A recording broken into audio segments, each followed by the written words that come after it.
به چینل کجران ولاغ خوش آمدین. امروز سفر امروز ما از زردگلن تا دهانی خوجی می باشند. با چند تا از تصویرهای قشنگی که آوردم با ما با هم باشین.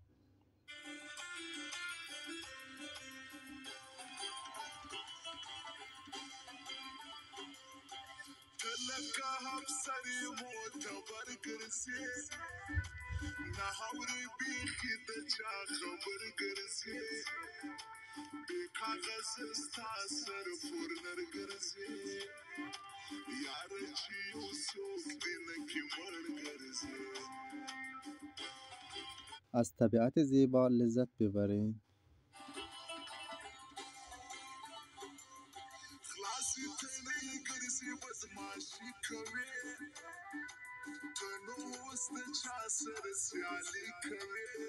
موزیک را برای شما آواز می کنم.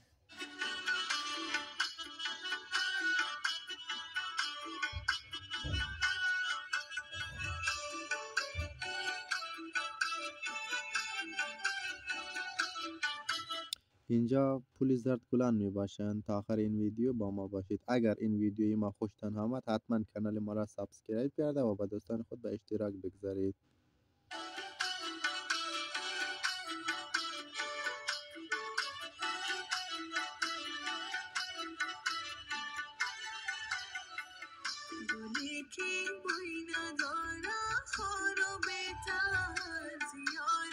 کیها از اینجا خاطره های جالبی دارن؟ در کامنت ها حتما بنویسید.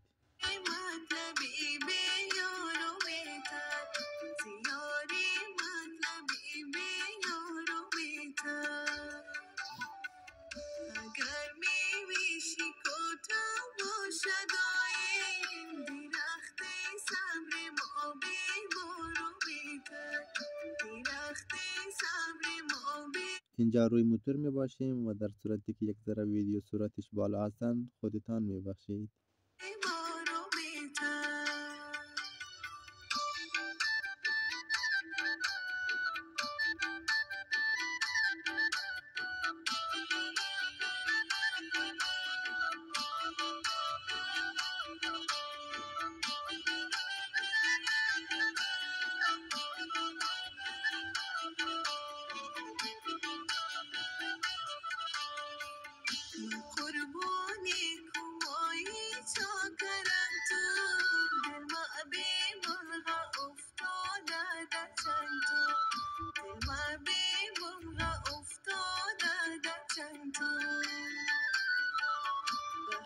خاطری که امکاناتش نیستن ویدیوها را تیکه تیکه و جاهای طبیعی قشنگ را میمانه.